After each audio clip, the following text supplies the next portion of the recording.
Price Lord. கர்த்தருக்கு ஸ்தோத்திரம். என்றும் ஜெயம். ஆமென். ஆறாவது நாள் ஆண்டவருடைய சமூகத்திலே வருவதற்கான நல்ல பாக்கியத்தை நமக்கு ஆண்டவர் கொடுத்ததற்காக அவருக்கே எப்போதும் கனம் துதியும் மகிமை உண்டாகும்படி அவரை நோக்கி பார்ப்போம். அவர் நமக்கு ஜெயம் தருகிற ஆண்டவர். அல்லேலூயா. அவர் ஜெய கிறிஸ்து, மரணத்தை ஜெயித்தவர். அல்லேலூயா. பாதாளத்தை வென்றவர். அல்லேலூயா. அந்த தேவனாகிய கர்த்தர் நம்மோடு கூட இருந்து மிக சிறப்பாய் நம்மை வழிநடத்தி வருகிறார். 5 நாளும் மிகவும் அற்புதமாய் நம்மை வழிநடத்தின ஆண்டவர் இன்னைக்கு 6வது நாள் வந்திருக்கிறோம். அல்லேலூயா. நான் உங்களுக்கு மறுபடியும் ஒரு முறை ஞாபகப்படுத்துகிறேன். ஆண்டவர் செய்கிற நன்மைகளை சபை நடுவே நின்று சாட்சியாக சொல்ல வேண்டியது அவசியம். அப்படி சொல்கிறதுனால தேவனுடைய நாமம் மகிமைப்படும். அப்படி தேவனுடைய நாமம் மகிமைப்படும் பொழுது கர்த்தர் நம்மளை என்ன செய்வாருங்க? மகிமைப்படுத்துவார். அல்லேலூயா. ஆகவே ஆண்டவர் எப்பொழுது அற்புதத்தை செய்ய முடிகிறது என்றால் அவரை நோக்கி பார்க்கும்போது, அவர் விரும்புகிற வண்ணமாக அவர் நோக்கி பார்க்கும் பொழுது, அவர் வார்த்தையின்படி வாழும் பொழுது, அவருடைய வார்த்தையின்படியே நாம் வாழும் பொழுது இன்னும் அதிகமாய் நம்மை நேசித்து அவர் அநேக அற்புத அடையாளங்களை செய்கிறவர். எல்லாவற்றுக்கும் மேலாக இந்த உலகத்தில் நமக்கு அநேக நன்மைகளை தருவது மட்டுமல்ல, கர்த்தருக்கு ஸ்தோத்திரம், நித்திய ராஜ்யத்துக்குள்ளும் பிரவேசிப்பதற்கான மிகப்பெரிய அற்புதமான பாக்கியத்தை நமக்கு தருகிறார்.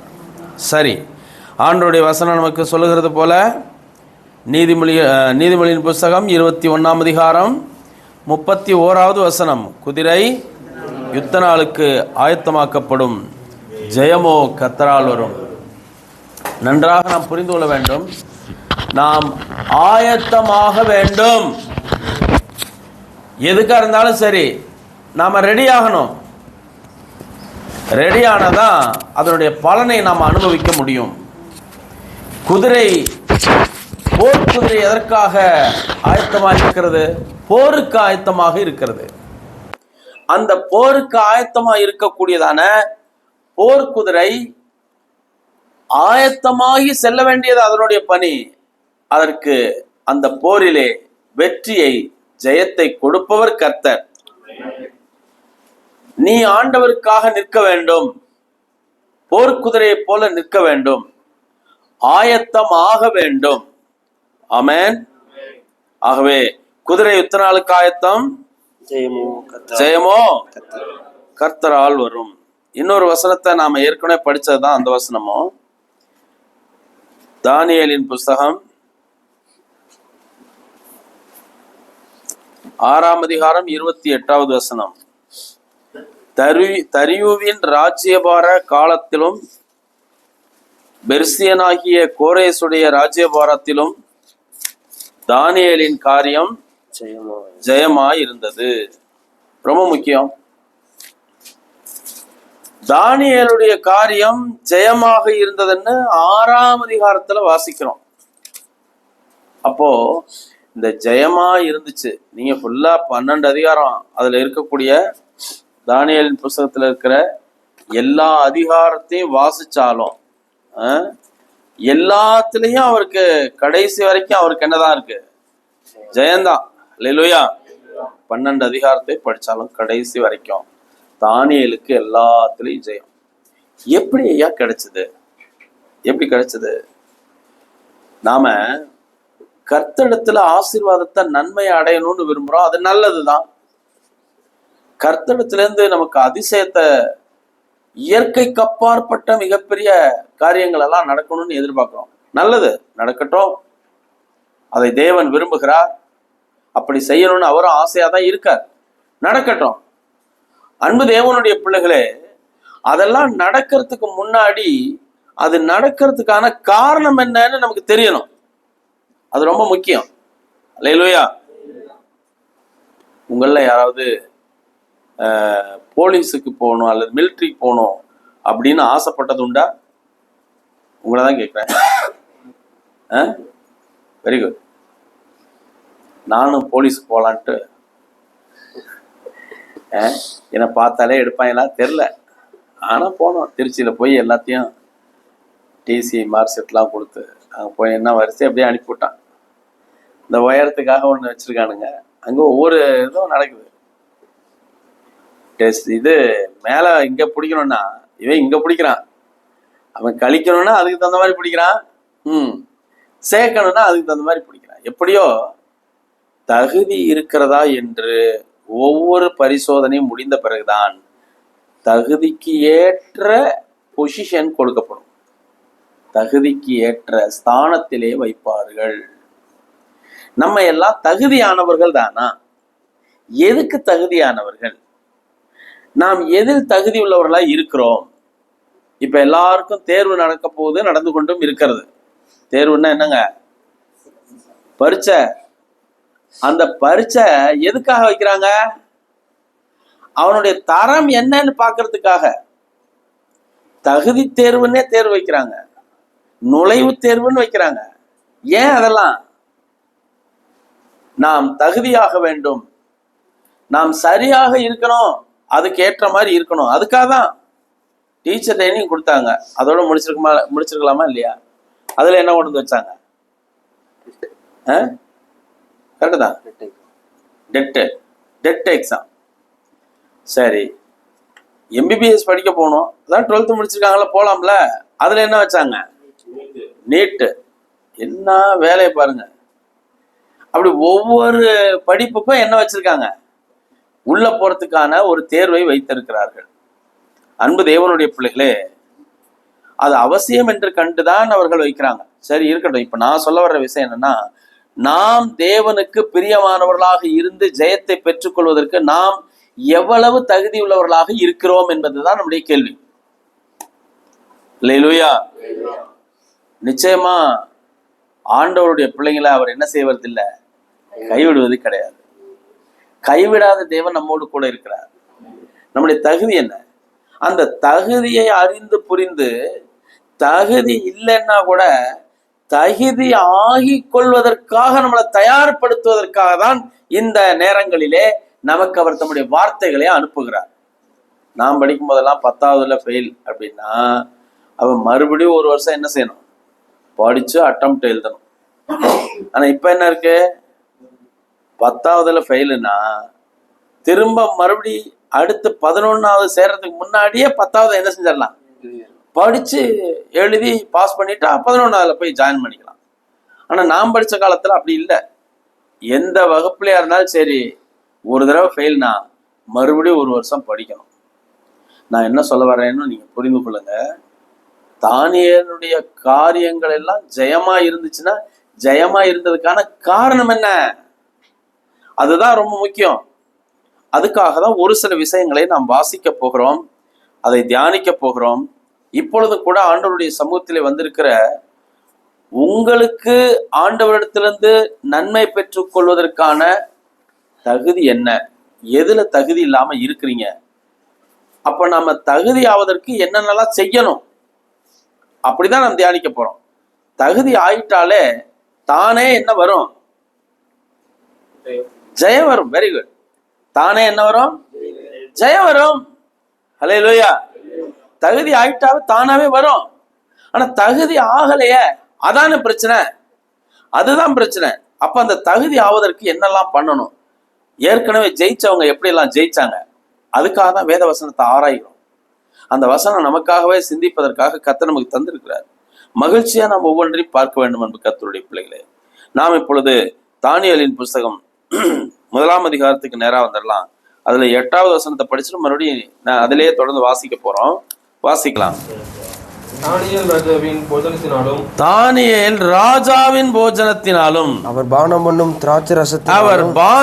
திராட்சரசத்தினாலும் தன்னை தீட்டுப்படுத்தலாகாதென்று தன் இருதயத்தில் தீர்மானம் பண்ணிக்கொண்டு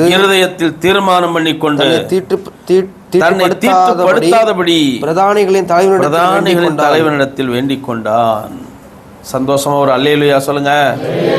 இன்னொரு முறை சொல்லுங்க, ஹalleluya. என் அன்பு தேவனுடைய பிள்ளைகளே, ஆண்டவருடைய வார்த்தையை கவனிங்க.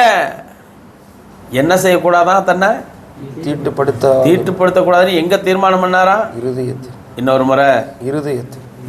எங்க தீர்மானம் பண்ணாரா? சொல்லுங்க, இன்னொரு முறை சொல்லுங்க எல்லாரும். நல்லா புரிஞ்சுங்க.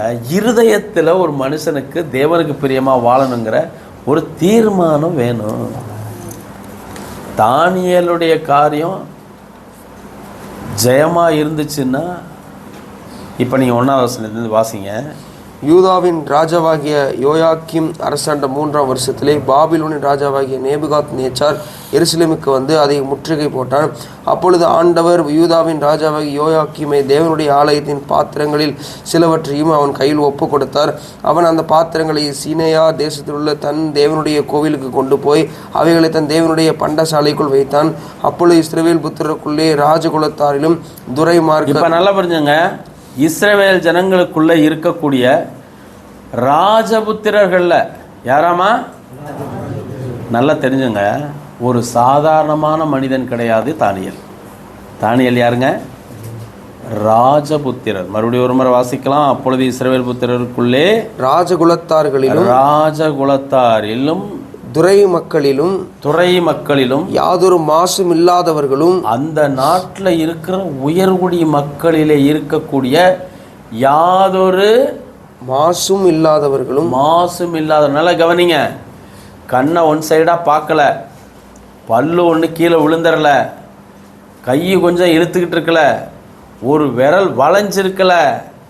ஆக டோட்டலா என்னவா இருக்காரு?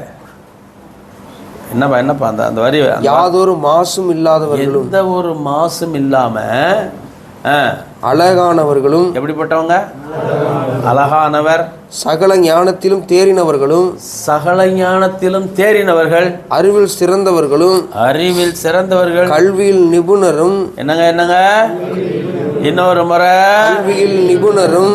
முதல்ல உங்க எல்லாருக்கும் நான் அன்பா சொல்றேன், நல்லா உட்காந்து வேதாகமத்தை உங்கள் காதில் கேட்குற மாதிரி வாசிங்க. கொஞ்சம் வாசிக்க தெரிஞ்சவங்களும் வாசிக்க ஆரம்பிச்சிருங்க. நல்லா வாசிக்க தெரிஞ்சவங்களும் வாசிங்க. வாசிக்கும்போது உங்கள் காதில் அந்த சத்தம் கேட்கணும். அப்போது வாசிக்கும்போது காதில் கேட்குறது ஏன் அப்படின்னா, பிழை இல்லாமல் தப்பு இல்லாமல் வாசிக்கிறோமான்னு நாமளே காதில் அதை என்ன செய்யணும்? கேட்கணும், புரியணும். என்ன படிக்கிறோங்கிறது நமக்கு என்ன செய்யணும்? புரியணும். புரியலன்னா திரும்பவும் படிக்கணும். நம்ம இன்னும் வேகமாக பாடம் முடிச்சுட்டு போகிற ஆளுங்க கிடையாது. படித்து உள்ளுக்குள்ளே நிறுத்தி நாம் என்ன செய்யணுமோ அதை செய்யணும்னு நமக்கு சொல்லி கொடுத்து அதில் நடக்க வேண்டியவங்க. அதனால் எல்லாத்தையும் கடன்னு இன்றைக்கி 10 அதிகாரம் 15 அதிகாரம் 4 அதிகாரம் 3 அதிகாரம் அப்படின்னு சொல்கிறத விட உனக்கு புரிகிற மாதிரி நீ படிக்கணும். என்ன செய்யணும்? புரிகிற மாதிரி படிக்கணும். அப்பத்தான் நம்முடைய தவறுகளை நாம் சரி செய்து கொள்ள முடியும். என்னன்னு படித்தோம்? அதில் கல்வியில் நிபுணரும். கல்வியில் என்னவா? நல்லா சொல்லுங்கள். கல்வியில் என்னவா? நீங்கள் நல்லா புரிஞ்சுங்க. எவ்வளோ பெரிய ஆளாக இருந்தாலும் பைபிளை கொடுத்து படின்னு சொன்னால் சரளமாக எல்லாத்தையும் படிக்கிற மாதிரி படிக்க வராது. ஆனால் எந்த திறமையும் இல்லாதவனை, ஆண்டவருடைய பிள்ளைங்களாக இருக்கக்கூடியவங்கள இந்த பைபிளை கொடுத்தா எந்த தவறும் இல்லாமல் சரளமாக படிப்பாங்க. கல்வியில் நிபுணர்.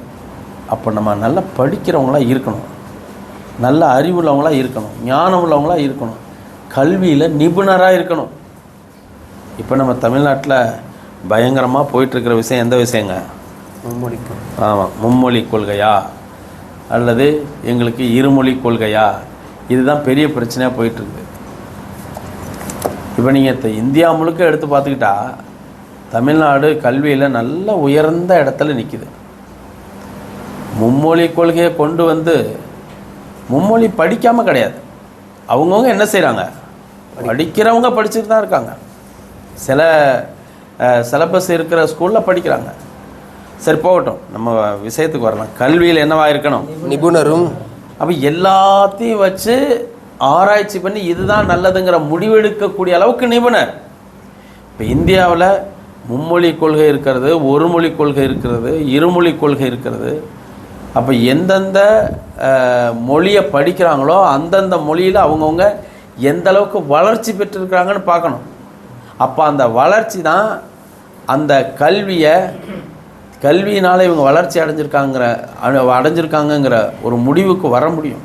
இப்போ யார் எப்படி இருக்காங்கங்கிறத பார்க்குறத விட்டுட்டு நான் சொல்கிறது தான் செய்யணும் அப்படிங்கிறது நிபுணர் கிடையாது.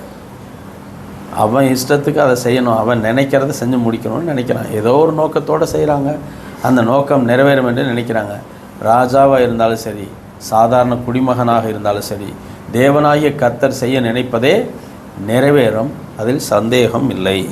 சரி, வாசிக்கலாம். கல்வியில் நிபுணரும் ராஜாவின் அரமனையிலே சேவிக்க திறமை உள்ளவர்களுமாகிய சில வாலிபரை கொண்டு வரவும். ராஜாவின் அரமனையிலே சேவிக்க திறமை உள்ளவர்களை சில வாலிபர்களை கொண்டு வரவும், அவர்களுக்கு கல்தேரின் எழுத்தையும் பாசியும் கற்றுக் கொடுக்கவும் ராஜா தன் பிரதானிகளின் தலைவனாகிய அஸ்பேனாசுக்கு கற்பித்தான். சரி, இவங்களுக்கு என்ன பண்ணணும்? நம்ம நாட்டினுடைய எழுத்தெல்லாம் சொல்லி கொடுத்து, மொழியெல்லாம் சொல்லி கொடுத்து அவங்கள தயார்படுத்தணும்னு சொல்கிறாங்க. இப்போ பாருங்க, ராஜா தான் உண்ணும் போஜனத்திலேயும் தான் கொண்டு வரப்பட்டவங்களுக்கு என்ன கொடுக்கணும் அப்படின்னா, தான் உண்ணும் போஜனத்திலேயும் தான் குடிக்கும் திராட்சை ரசத்திலேயும் தினம் ஒரு பங்கை அவர்களுக்கு நியமித்து அவர்களை 3 வருஷம் வளர்க்கவும் அதன் முடிவிலே அவர்கள் ராஜாவுக்கு முன்பாக நிற்கும்படி செய்யவும் கட்டளை. நல்லா கவனிச்சுங்க, இவங்க ஏற்கனவே யார் தான்? ராஜ குலத்தில் இருக்கிறவங்க தான். அவங்களுக்கு சாப்பாடு இப்படி கொடுக்கணும் அப்படின்னு சொல்லிட்டு ரொம்ப அழகாக அங்கே காரியங்களை சொல்கிறத நம்ம பார்க்குறோம். சரி, அப்போ இந்த மாதிரி தான் தானியேல் என்னதான் இருந்தாலும் தானியேல் அங்கே என்னவா வர்றாருங்க? இவங்க நாட்டுக்கு, எந்த நாட்டுக்கு? அங்கே பாபிலோனுக்கு வரும்போது அவங்க என்னவாதான் வர்றாரு. அவர் கொண்டுட்டு வந்தாங்கன்னாலே என்னங்க?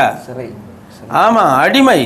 கொண்டு வந்தாங்கன்னு சொன்னாலே அடிமை தான். மறுபடியும் நீங்கள் வாசிங்க, 5வது வசனத்தை ஒரு தடவை வாசிச்சுங்க. ராஜா தான் உண்ணும் போஜனத்திலேயும் தான் குடிக்கும் திராட்சை ரசத்திலேயும் தினம் ஒரு பங்கை அவர்களுக்கு நியமித்து அவர்களை 3 வருஷம் வளர்க்கவும் அதன் முடிவிலே அவர்கள் ராஜாவுக்கு முன்பாக நிற்கும்படி செய்யவும் கட்டளையிட்டான். நல்லா கவனிங்க, ராஜாவோட சாப்பாட்டை யாருக்கு தருவாங்க? சம அந்தஸ்தில் இருக்கிறவர்களுக்கே தருவார்கள். அப்படித்தான் ஒரு நல்ல அபிப்பிராயம் உள்ள, ஒரு நல்ல தகுதி உள்ளவங்களுக்கு தான் அந்த சேர்ந்து அமர்ந்து சாப்பிடக்கூடிய ஒரு சூழ்நிலை உண்டாகும். அந்த சாப்பாட்டிலேருந்து யாருக்கு தர்றாங்க? இவங்களுக்கு தர்றாங்க. ஆனால் விஷயம் என்ன பாருங்க, வாசிங்க அடுத்து. அவர்களுக்குள் யூதா புத்திரராகிய தானியேல், அனனியா, மிஷாவேல், அசரியா என்பவர்கள் இருந்தார்கள். 4 பேர் இருந்தாங்க. 4 பேர்த்து பேர் என்ன? தானியேல், அனனியா, மிஷாவேல், அசரியா. நல்லா புரிஞ்சுங்க, இதெல்லாம் யூதர்களுடைய பேர். இவங்களுக்கு பேர் வச்சாங்க. என்ன பேர் வச்சாங்க தெரியுமா?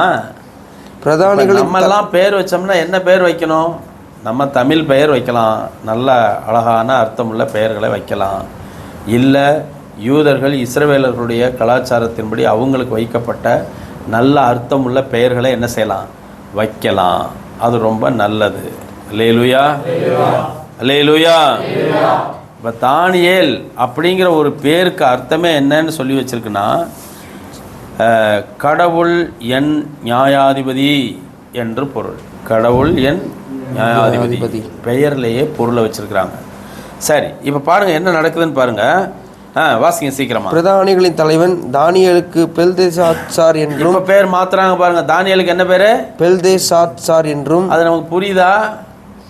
பெல்தேசாஸ்தார் அப்படிங்கிறது பேர். சரி, அடுத்து. அனனியாவுக்கு சாத்ராக் என்றும். சாத்ராக். மிஷாவேலுக்கு மேஷாக் என்றும். மேஷாக். அசிரியாவுக்கு ஆபேத் நேகோ என்றும் ஆபேத் நேகோ அப்படின்னு பேர் வச்சாங்க. நம்ம வச்சா எப்படி வைக்கணும்? அனனியான்னு வைக்கணும், மிசாவேல்னு வைக்கணும், அசரியான்னு வைக்கணும். இங்கே எப்படி? சாத்ராக், மேஷாக், ஆபேத் நேகோங்கிற பேரை நம்ம என்ன செய்யவே வேண்டாம், வைக்கவே வேணாம். அவங்களுக்கு தகுந்த மாதிரி ஏதோ ஒரு காரணத்துக்காக வைக்கிறாங்க. சரி, சீக்கிரமா வாசிக்கலாம். தானியேல் ராஜாவின் போஜனத்தினாலும் பானம் பண்ணும் திராட்சை ரசத்தினாலும் ஸ்பெஷல் இதுதாங்க. இதுதான் ஸ்பெஷல். நல்லா நீங்க புரிஞ்சுங்க. தானியேல் ராஜாவின் போஜனத்தினாலும் அவர் பானம் பண்ணும் திராட்சரசத்தினாலும் தன்னை தீட்டுப்படுத்தல் ஆகாது என்று இருதயத்தில் தீர்மானம் பண்ணிக்கொண்டு. எங்கே தீர்மானம் பண்ணினான்? இன்னொரு முறை சொல்லுங்க, எங்கே தீர்மானம் பண்ணினான்? தேவனுக்கு பிரியமில்லாத எதையும் செய்ய மாட்டேன் என்று ஒரு தேவனுடைய பிள்ளை இருதயத்தில் தீர்மானம் பண்ண வேண்டும். அல்லேலூயா. நல்லா கவனிச்சுங்க. நமக்கு இப்ப 6 நாள் கூட்டம் நடக்குது. வரணும்னு இருதயத்துல தீர்மானம் பண்ணிட்டோம்னா உலகமே தடுத்து நிறுத்தினாலும் நம்ம என்ன செய்ய மாட்டோம்? நிக்க மாட்டோம். ஏன்னா எங்க தீர்மானம் பண்ணிருக்கோம்? இன்னொரு முறை சொல்லுங்க, எங்க? இருதயத்துல தீர்மானம் பண்ணிட்டோம். அதை நம்மளாலாம் போக முடியாது அப்படின்னு தீர்மானம் பண்ணிட்டோம்னு வச்சுக்கோங்க. வாய் சொல்லும், வந்துடுறேன் பாஸ்டர் அப்படி சொல்ல முடியும். ஆனால் என்ன செய்ய முடியாது. ஏன்? தீர்மானம் அப்படிப்பட்டது. எதையாவது சொல்லுவாங்களே, அப்போ பார்த்துக்கலாம், அப்போ சொல்லிக்கலாம், அட்ஜஸ்ட் பண்ணிக்கலாம். நான் சொல்கிறத நல்லா நீங்கள் புரிஞ்சுங்க. நான் இந்த ஒரு சிலரை குற்றப்படுத்துவதற்காக நான் இதை உங்களுக்கு சொல்லவில்லை. தானியேலுடைய காரியம் என்னவா இருந்துச்சாமா? ஜெயமா இருந்துச்சான். அப்போ தானியேலுடைய காலத்திலெல்லாம் ஜெயமாக இருந்துச்சு. தானியேலுடைய ஒரு காலகட்டங்களில் நீங்கள் பார்த்தீங்கன்னா, ஒரு ராஜா சொப்பனத்துக்கு விளக்கத்தை சொன்னால், நான் என்னுடைய சரப்பணியை தருவேன், அதை பண்ணுவேன், இதை பண்ணுவேன். தானியேல் சொல்ல, அதெல்லாம் நீயே வச்சுக்கோ. என்னது? அதையெல்லாம் நீயே வச்சுக்கோ. ஒரே பேச்சு. அட, அப்பனா தானியேல் எவ்வளவு உயரத்துல இருப்பாரு, எவ்வளவு செல்வ பெருக்கில் இருப்பாரு, எவ்வளவு ஆசீர்வாதமா இருப்பாரு, எவ்வளவு கனத்துக்குரியவரா இருந்திருப்பாரு. உங்க எல்லாருக்கும் அன்பா சொல்றேன், நீங்க இருதயத்தில் பண்ணக்கூடிய தீர்மானம், அதை தான் நாம் முதலில் வாசித்தோம். குதிரை யுத்த நாளுக்கு ஆயத்தம், ஜெயமோ கர்த்தரால். நன்றாக நீங்கள் புரிந்து கொள்ளுங்கள். உங்களை குறித்து நீங்கள் திட்டம் போடுவீர்கள் என்றால், நான் எப்படியாவது எல்கேஜிக்கு போய் படிப்பேன், நான் நல்லா படிப்பேன் அப்படின்னு வேணா நீங்க பிளான் போடலாம். ஆனா அவர் என்ன நினைப்பார்னா, உங்களை ஒரு பிஹெச்டி படிக்கிற லெவலுக்கு, ஒரு டாக்டரேட் அளவுக்கு, உங்களை வித்தியாசமா ஐஏஎஸ் ஐபிஎஸ் அந்த அளவுக்கு படிப்புக்கு ஒரு உயர்ந்த இடத்திலே உங்களை வைப்பதற்கு அவர் திட்டமிட்டிருப்பார். ஆனா நம்ம திட்டம் எங்க நிக்குது? ஒரு எல்கேஜி யூகேஜி நிக்குது. அதை மிக சந்தோஷமா கொண்டாடிப்போம். எனக்கெல்லாம் ஜெபம் பண்ண வரத்துக்கு முடியாது, அதெல்லாம் சர்ச்சுக்கு வர முடியாது, அது இது எதையோ ஒன்று சொல்லிட்டு இருப்பேன், எனக்கு நேரமே கிடையாது. ஐயா, உனக்கு இப்ப கிடைக்கிற நன்மை ஒண்ணுமே கிடையாதுயா. நீ அடைய போகக்கூடிய பொசிஷன், உனக்கு வரக்கூடிய நன்மையினுடைய அளவு வேற லெவல் அது. ஆனா உன்னுடைய சாதாரணமான நினைவு உனக்கு வர வேண்டிய மேன்மையை தடுக்கிறது என்று நான் உங்களுக்கு அன்பாய் சொல்கிறேன். என் அன்பு கர்த்தருடைய பிள்ளைகளை கவனிங்க. தானியேல் எங்கே தீர்மானம் பண்ணினார்? இருதயத்தில். என்ன தீர்மானம் பண்ணியிருக்காரு? ராஜாவோடைய சாப்பாட்டையும் பானத்தையும் நான் என்ன செய்ய மாட்டேன், சாப்பிட மாட்டேன்னு ஒரு இருதயத்துல ஒரு தீர்மானம் பண்ணி கொண்டு தன்னை தீட்டுப்படுத்தாதபடி பிரதானிகளின் தலைவனிடத்தில் வேண்டிக் கொண்டான். அல்லேலூயா. வேற எந்த யோசனைக்கும் போல, டைரக்டா யார்கிட்ட போயாச்சு? தலைவன்கிட்ட போயாச்சு. தீர்மானம் பண்ணி கொண்டு தலைவனிடத்தில் வேண்டிக் கொண்டான். அடுத்து வாசிங்க. தேவன் தானியேலுக்கு பிரதானிகள் தலைவனிடத்தில் தயவும் இரக்கமும் கிடைக்கும்படி செய்தார். நல்லா ஒரு முறை கை கொட்டுங்க உற்சாகமா. அல்லேலூயா. தானியேலுக்கு தலைவனுடைய கண்களிலே என்ன கிடைச்சதாமா? தயவு கிடைச்சது. தயவு இரக்கம் கிடைச்சதான். அந்த தயவும் இரக்கமும் ஏன் கிடைச்சது? டக்குன்னு பதில் சொல்லுங்க பார்க்கலாம்.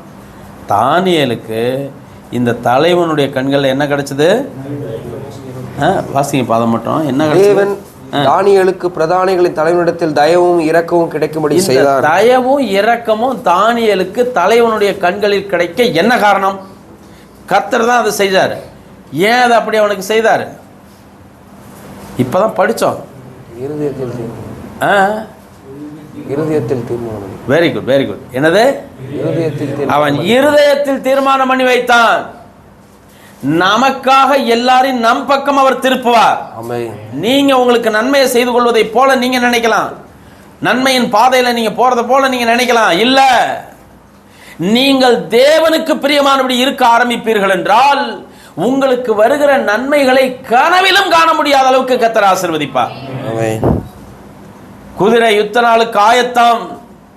என் அன்பு தேவனுடைய பிள்ளைகளே, நீங்கள் கர்த்தருக்கு பிரியமாய் இருப்பதில் வைராக்கியம் கொள்வீர்கள் என்று சொன்னால், வைராக்கியம் உடையவர்களாக இருப்பீர்கள் என்று சொன்னால், ஆண்டவருடைய காரியத்தை நான் இப்படிதான் இருப்பேன் என்று ஆண்டவருக்கு பிரியமானபடி இருதயத்தில் தீர்மானம் பண்ணி கொள்வீர்கள் என்றால் எல்லாருடைய கண்களிலும் தயவும் இரக்கமும் கிடைக்க வைப்பார். ஹல்லேலூயா. ஹல்லேலூயா.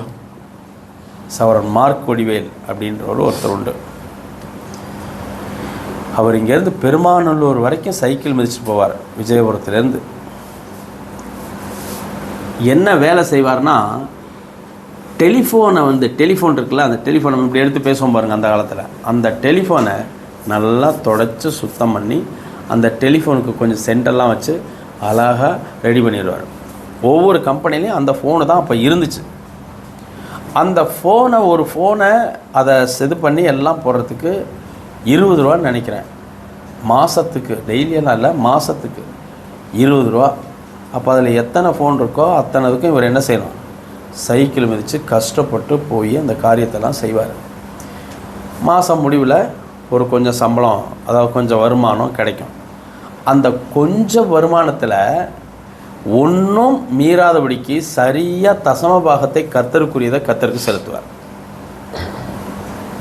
உண்மையிலேயே என் மனம் கோணாதபடிக்கு, அதாவது நான் சொல்லுவது என்ன சொல்கிறேன்னா, அவருடைய பாஸ்டர் மனம் கோணாதபடிக்கு நடந்து கொண்டார்.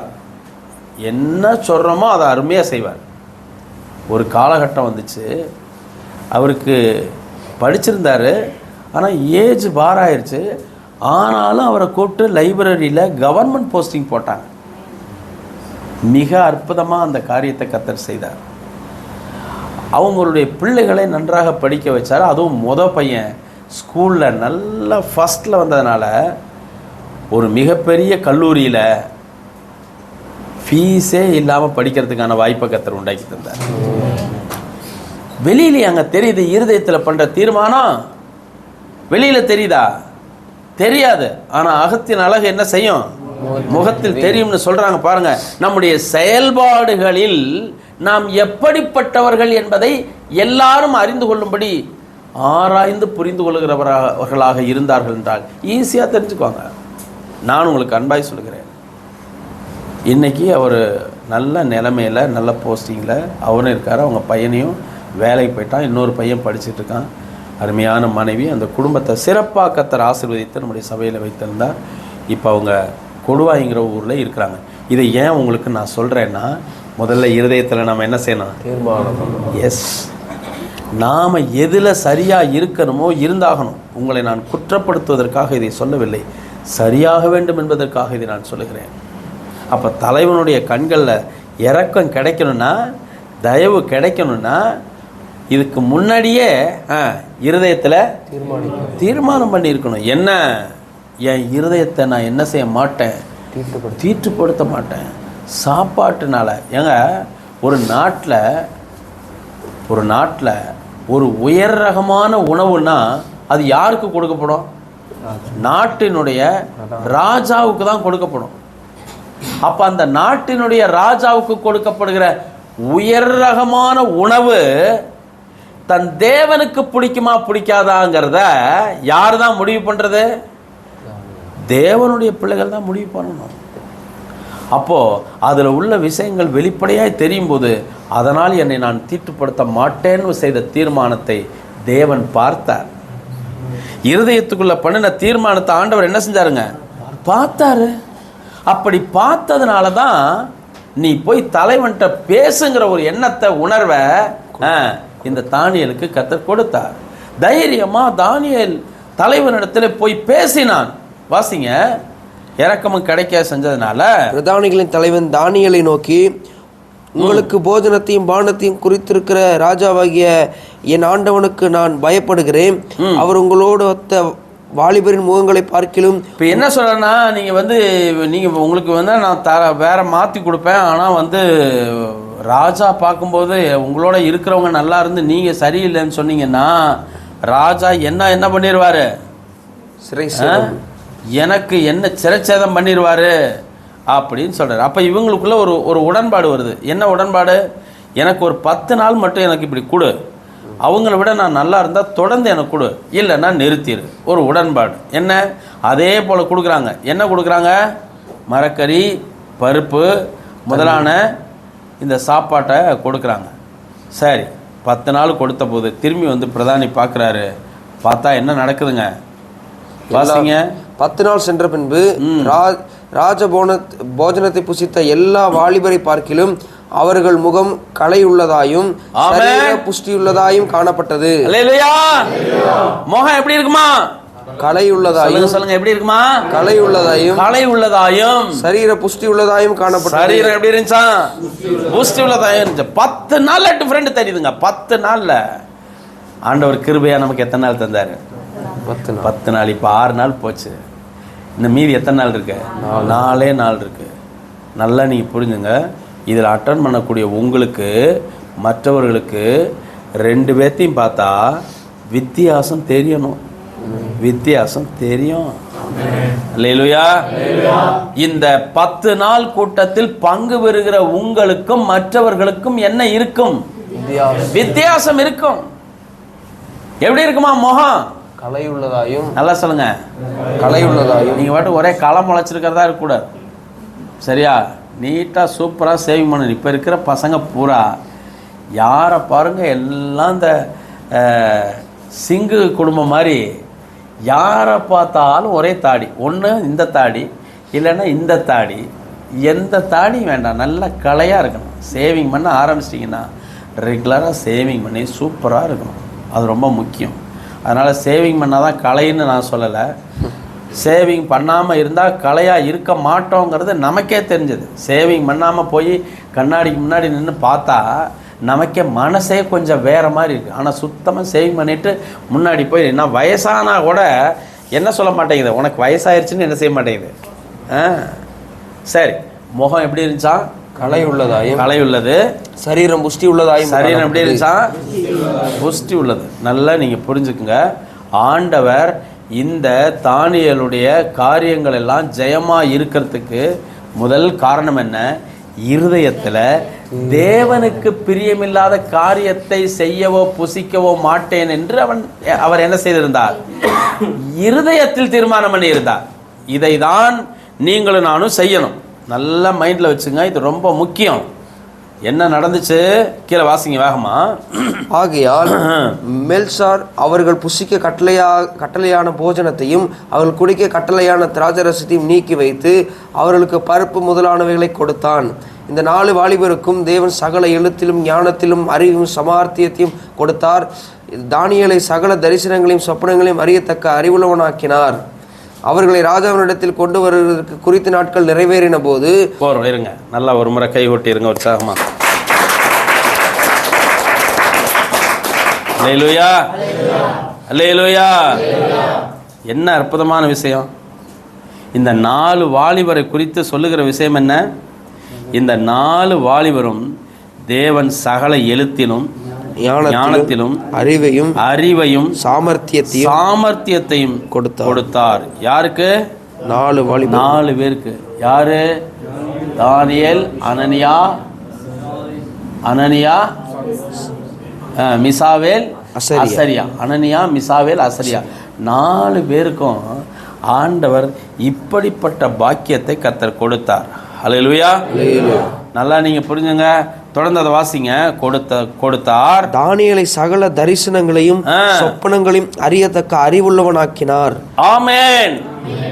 நம்ம இன்னைக்கு ஒரு விஷயத்தை தான் இன்னைக்கு படிச்சிருக்கோம். ஆண்டவர் சித்தமானா நாளைக்கு இதில் இன்னும் நிறைய இருக்கிற விஷயங்களை எல்லாம் பார்ப்போம்.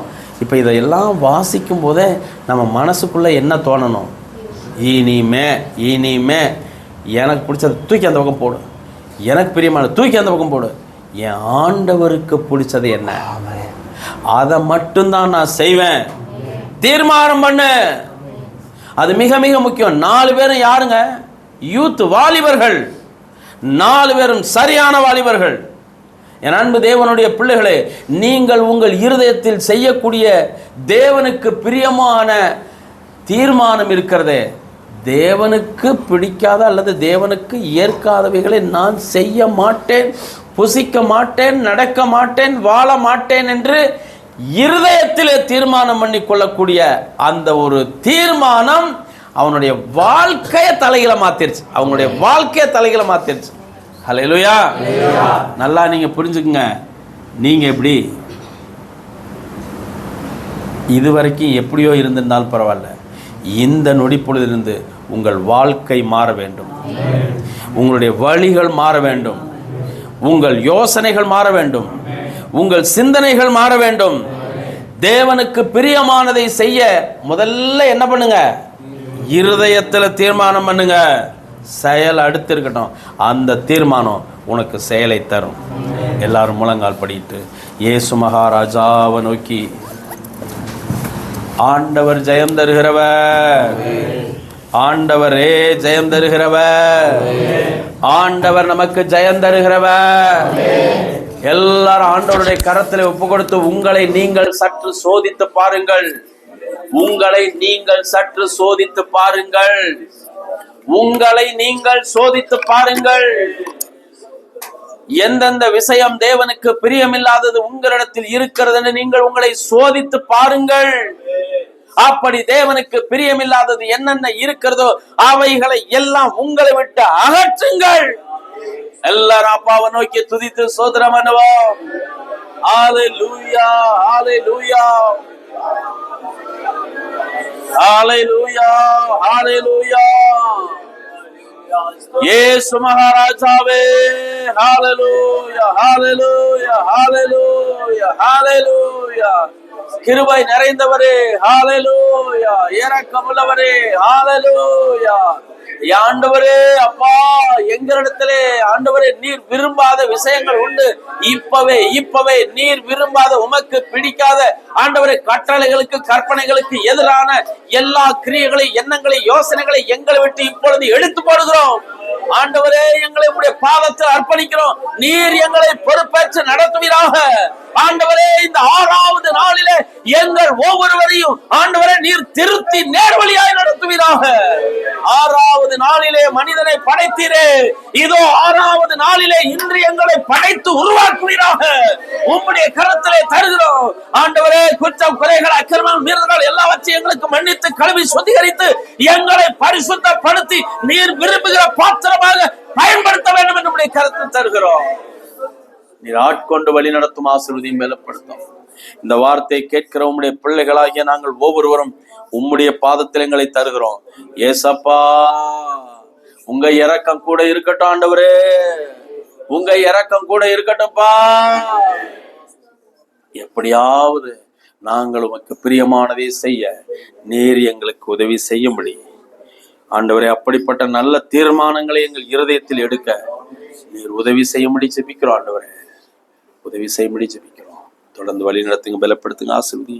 இது ஆயத்த நாளாக இருக்கிற காரணத்தினால் ஆராதனைக்காக எங்களை ஆயத்தப்படுத்துங்க, தகுதிப்படுத்துங்க, பலப்படுத்துங்க, பாதுகாத்துக் கொள்ளுங்க. எல்லா எதிர் சக்திகள் எல்லாம் இயேசுவின் நாமத்தில் இப்பொழுதே சுட்டெரிக்கப்படணும். ஒவ்வொருவரையும் உடைய கரத்தில் ஒப்புக்கொள்ளுங்க. ஆட்கொண்டு வழி நடத்துங்க, ஆசீர்வதியும், பலப்படுத்துங்க. எனக்கு எங்களுக்காக ஜெபிங்க கேட்டுக்கொண்ட எல்லாருக்காக ஸ்தோத்திரம். மிக முக்கியமாய் இன்றைக்கு திருமண நாள் ஆண்டவரே, பிறந்த நாளில் இருக்கிற கர்த்தருடைய பிள்ளைகளை நீங்க ஆசீர்வதிங்க, காத்து வழி நடத்துங்க. இயேசுவின் நாமத்தில் பிதாவே. நாத்துமாவே கர்த்தரை நாத்துமாவே அவர் செய்து சகலவான். கர்த்தருடைய ஆசீர்வதித்து உன்னை காக்க கடவுள். கர்த்தர் தம்முடைய முகத்தை உன்மேல் பிரகாசிக்கும் பண்ணி உன்மேல் கிருபையா இருக்க கடவுள். கர்த்தர் தம்முடைய முகத்தை உன்மேல் பிரசன்னமாக்கி உனக்கு சமாதானம் கட்டளையிட கடவுள். நம்முடைய கர்த்தராகிய இயேசு கிறிஸ்துவினுடைய கிருபையும் தேவனுடைய அன்பு பரிசுத்தவனுடைய ஐக்கியம் நம் அனைவரோடும் கூட இருப்பதாக. Alleluia, alleluia, alleluia. Praise the lord, praise the lord, praise the lord. கர்த்தருக்கு ஸ்தோத்திரம்.